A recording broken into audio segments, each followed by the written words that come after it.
याकुबको पत्र अध्याय 1। परमेश्वर र प्रभु येशू ख्रिस्टको सेवक याकुबबाट ठाउँ ठाउँमा छरपष्ट भएका 12 कुललाई अभिवादन। मेरा भाइ हो, तिमीहरूमाथि विभिन्न किसिमका आपद विपद आइपर्दा तिनलाई पूरा आनन्दको कुरा सम्झ, किनकि तिमीहरू जान्दछौ तिमीहरूका विश्वासको जाँचले धैर्य उत्पन्न गराउँछ। धैर्यलाई त्यसको पूरा काम गर्न देऊ, ताकि तिमीहरूमा कुनै कुराको अभाव नभएर तिमीहरू परिपक्व र पूर्ण हो। तर यदि तिमीहरूमध्ये कसैलाई बुद्धिको अभाव छ भने उदार चित्तसँग नझर्की दिनुहुने परमेश्वरलाई त्यसले मागोस् र त्यसलाई त्यो दिनेछ।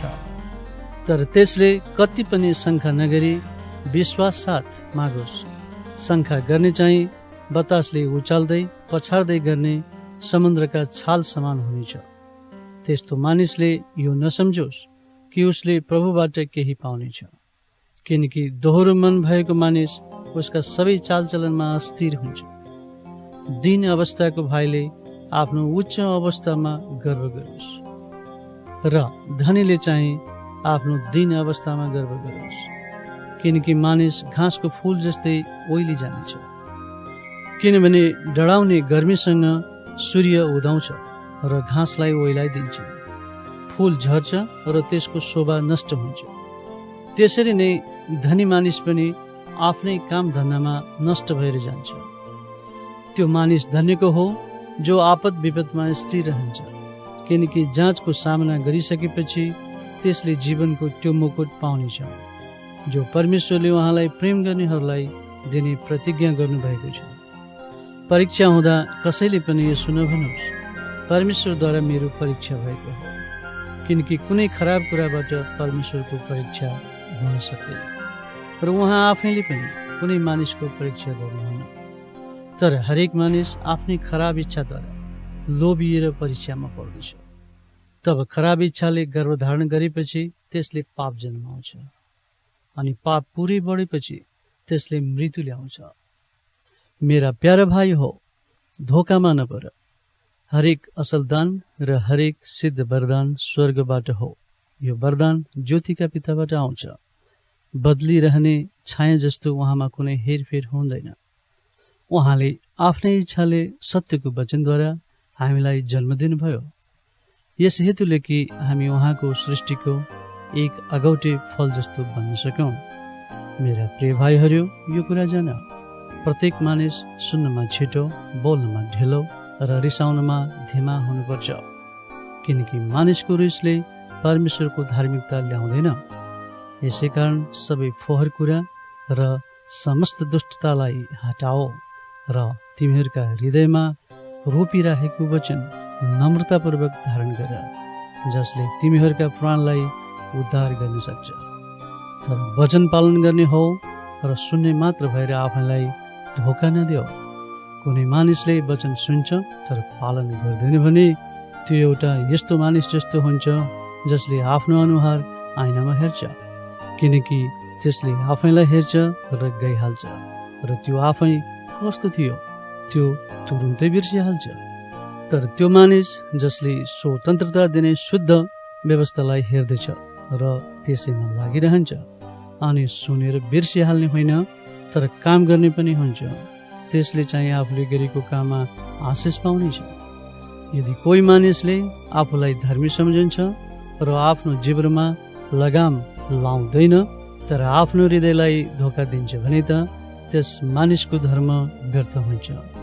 परमेश्वर र पिताको अगाडि शुद्ध र पवित्र धर्म यही हो। अनाथ र विधवाहरूलाई तिनीहरूको कष्टमा हेरचाह गर्नु र आफूलाई संसारबाट निष्कलङ्क राख्नु। याकुब अध्याय 2। मेरा भाइ हो, प्रभु येशू ख्रिस्ट महिमाका प्रभुमाथि तिमीहरूको विश्वास भएको हुनाले तिमीहरू कुनै भेदभाव नदेखाऊ। यदि कोही मानिस सुनका औँठीहरू र राम्रा राम्रा लुगा लगाएर तिमीहरूको सभामा आयो र कुनै एउटा गरिब पनि झुत्रे झाम्रे लुगा लगाएर आयो भने तिमीहरूले त्यो राम्रो लुगा लाउनेलाई आदर गरेर यहाँ राम्रो ठाउँमा बस्नुहोस् भन्छौ र त्यस गरिबलाई चाहिँ तँ यहीँ उभि अथवा मेरा पाउनेर बस चाहन्छु भने के तिमीहरूले आफ्नै बीचमा भेदभाव देखाएनौ र कुविचार भएका न्यायकर्ता भएनौ र? मेरा प्रियहरू, सुन कि परमेश्वरले संसारका गरिबहरूलाई विश्वासमा धनी तुल्याएर त्यस राज्यका उत्तराधिकारी हुनलाई चुन्नु भएन र? यही राज्य उहाँलाई प्रेम गर्नेहरूलाई उहाँले दिने प्रतिज्ञा गर्नुभएको होइन र? तर तिमीहरूले त गरिब मानिसको अपमान गरेका छौ। के धनीहरूले तिमीहरूलाई अत्याचार गर्दैनन् र? के तिनीहरूले तिमीहरूलाई अदालतमा लाँदैनन् र? के तिनीहरूले त्यही आदरणीय नाउँको अपवाद गर्दैनन् र जुन नाउँद्वारा तिमीहरूलाई बोलाउनु भएको छ? यदि आफ्ना छिमेकीलाई आफूलाई चाहिँ प्रेम गर भन्ने पवित्र धर्मशास्त्रको राजकीय व्यवस्थालाई साँच्चै पूरा गर्दछौ भने त असलै गर्दछौ। यदि तिमीहरूले भेदभाव देखायो भने त तिमीहरू पाप गर्दछौ र व्यवस्थाद्वारा अपराधी ठहरिन्छौ। किनकि जसले सम्पूर्ण व्यवस्था पालन गर्छ तर एउटै कुरामा चुक्छ भने व्यवस्थाका सबै कुरामा त्यो दोषी ठहरिएको हुन्छ। किनकि जसले व्यभिचार नगर भन्नुभयो उहाँले हत्या नगर पनि भन्नुभयो। तसर्थ यदि तिमीले व्यभिचार गर्दैनौ तर हत्या गर्दैछौ भने तिमी व्यवस्थाका अपराधी भएका छौ।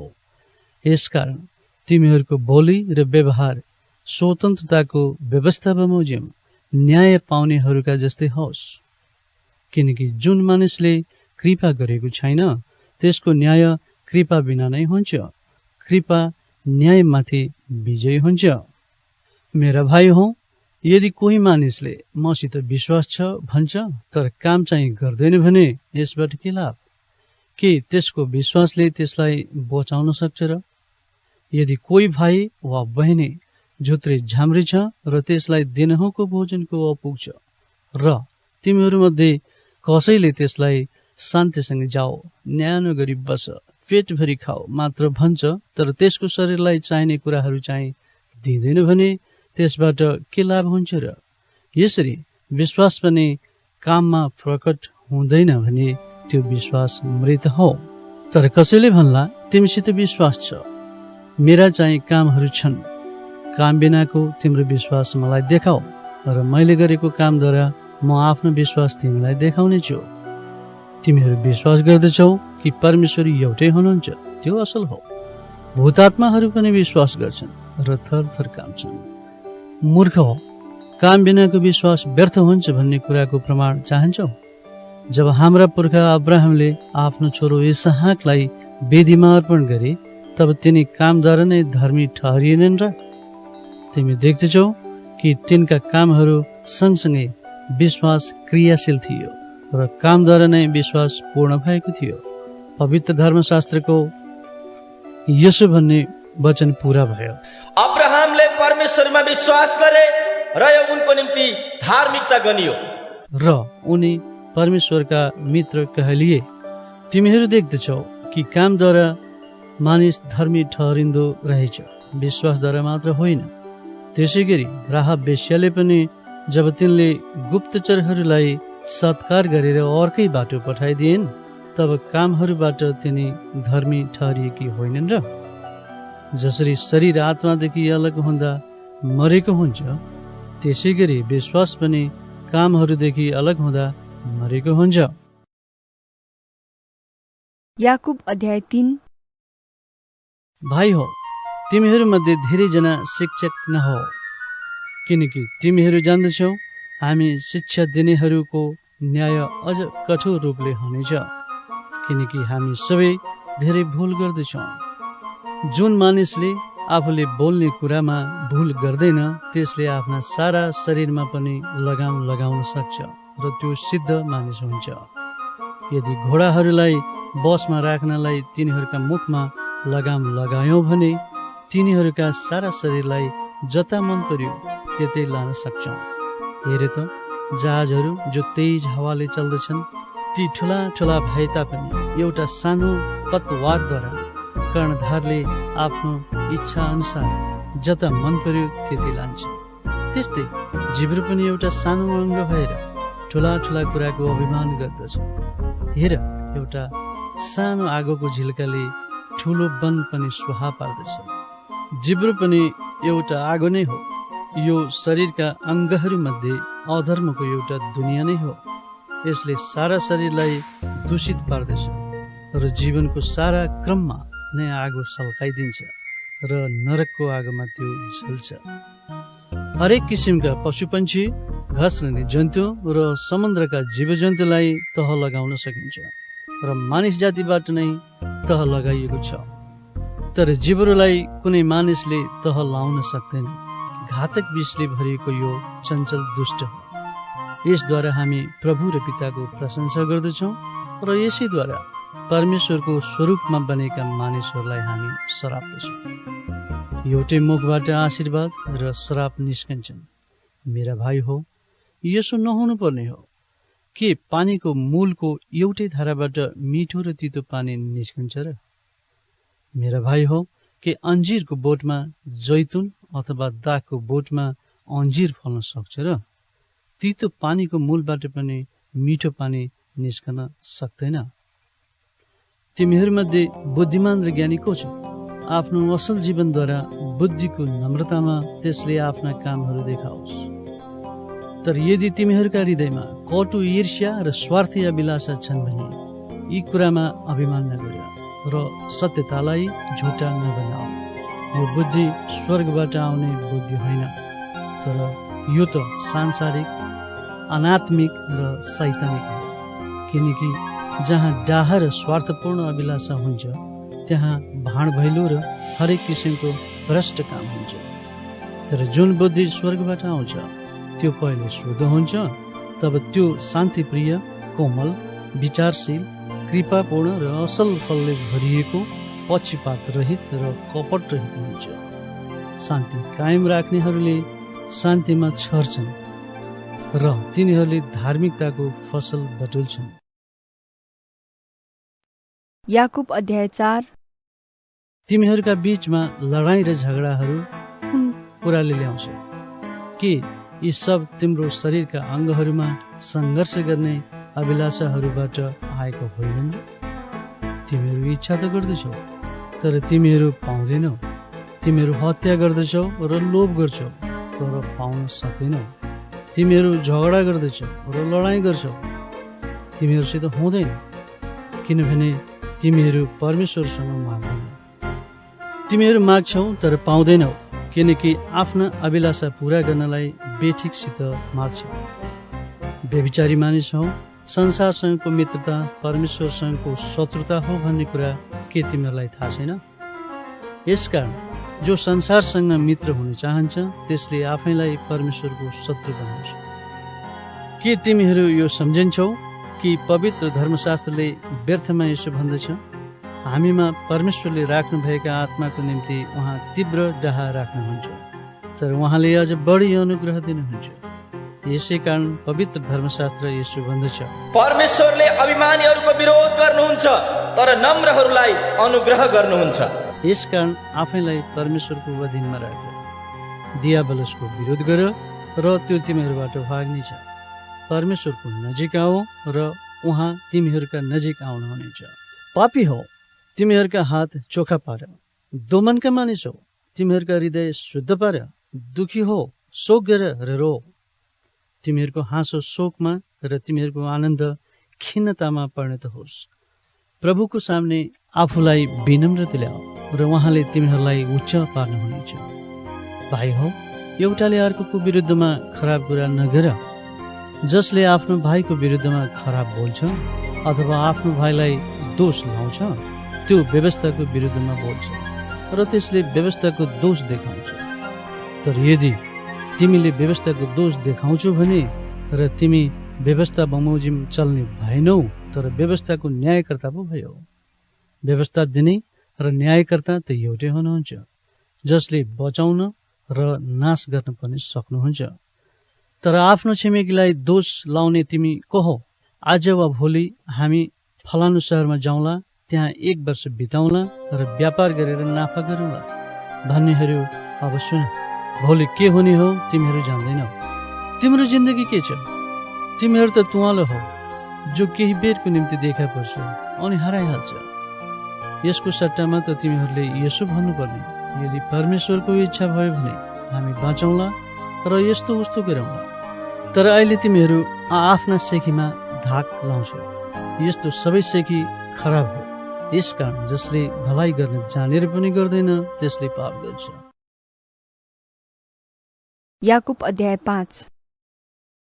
धनी मानिस हो, सुन, तिमीहरूमाथि आइपर्ने कष्टहरूका निम्ति रो र बिलाप गर। तिमीहरूको धन सडेको छ र तिमीहरूका पोसाकहरू किराले खाएका छन्। तिमीहरूका सुन चाँदीमा कस लागेको छ र त्यही कस तिमीहरूका विरुद्धमा साक्षी हुनेछ र आगोले जस्तै तिमीहरूको शरीर खानेछ। तिमीहरूले आखिरी दिनहरूका निम्ति धन साँचेका छौ। जुन खेतालाहरूले तिमीहरूका खेतका बाली काटेका छन्, तिमीहरूले धोकाबाजी गरेर नदिएको तिनीहरूको ज्याला नै कराउँछौ र ती बाली काट्नेहरूको पोकारा सेनाहरूका परमप्रभुका कानसम्मै पुगेको छ। तिमीहरू यस पृथ्वीका सुख विलास र मौज मज्जामा मस्त भएर बसेका छौ। बलिका दिनको निम्ति तिमीहरूले आफैलाई पुस्त्याइराखेका छौ। तिमीहरूको विरोध नगर्ने धर्मात्मालाई दोषी ठहराएर तिमीहरूले मारेका छौ। यसकारण भाइ हो, प्रभुको आगमन नहुन्जेल धैर्य धारण गर। हेर, भूमिको बहुमूल्य फसलको आशा राखेर किसानले अघिल्लो र पछिल्लो वर्षा नहुन्जेल धैर्य धारण गरेर पर्खिरहन्छ। तिमीहरूले पनि धैर्य धारण गर, आफ्नो हृदयलाई स्थिर गराओ, किनकि प्रभुको आगमन नजिकै छ। भाइ हो, एउटाले अर्काको विरुद्धमा गनगन नगर, नत्र त तिमीहरू दोषी ठहरिनेछौ। हेर, न्यायकर्ता ढोकैमा हुनुहुन्छ।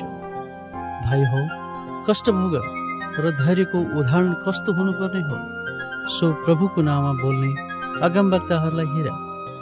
हेर, धैर्य धारण गर्नेहरूलाई हामी धन्यका भन्छौँ। तिमीहरूले अयुबको स्थिरताको विषयमा सुनेका छौ र प्रभुको अभिप्राय देखेका छौ कि प्रभु कस्तो करुणामय र कृपालु हुनुहुन्छ। मेरा भाइ हो, सबै कुरा भन्दा पहिले स्वर्गको वा पृथ्वीको अथवा अरू कुनै कुराको शपथ नखाओ, त दोषी नठहरिनलाई तिमीहरूको हो चाहिँ हो र होइन चाहिँ होइन होस्। के तिमीहरूमा कसैले कष्ट भोगिरहेछ, त्यसले प्रार्थना गरोस्। के कोही आनन्दित छ, त्यसले प्रशंसाको भजन गाओस्। के तिमीहरूमध्ये कोही बिरामी छ, त्यसले मण्डलीका एल्डरहरूलाई बोलाओस्। तिनीहरूले प्रभुको नाउँमा त्यसलाई तेलले अभिषेक गरेर त्यसको निम्ति प्रार्थना गरे र विश्वासको प्रार्थनाले बिरामीलाई बचाउनेछ र प्रभुले त्यसलाई निको पार्नुहुनेछ र यदि त्यसले पाप गरेको छ भने त्यसलाई क्षमा हुनेछ। यसकारण तिमीहरू एउटाले अर्कासँग आफ्ना पाप स्वीकार गर। तिमीहरू निको हुनलाई एउटाले अर्काको निम्ति प्रार्थना गर। धार्मिक मानिसको प्रार्थना शक्तिशाली र प्रभावशाली हुन्छ। एलिया पनि त हामीहरूको जस्तै स्वभाव भएका मानिस थिए। तिनले पानी नपरोस् भनेर भक्ति साथ प्रार्थना गरेका थिए र 3 वर्ष 6 महिनासम्म पृथ्वीमा पानी पर्यो। तिनले फेरि प्रार्थना गरे र आकाशबाट वर्षा भयो र भूमिले उब्जनी दियो। मेरा भाइ हो, यदि तिमीहरूमध्ये कोही सत्यबाट बरालिएर जाँदा कसैले त्यसलाई फिराएर ल्यायो भने त्यसले जानोस् कि जसले एकजना पापीलाई त्यसको कुमार्गबाट फिराएर ल्याउँछ त्यसलाई मृत्युबाट बचाउनेछ र असंख्य पापलाई हटाउनेछ।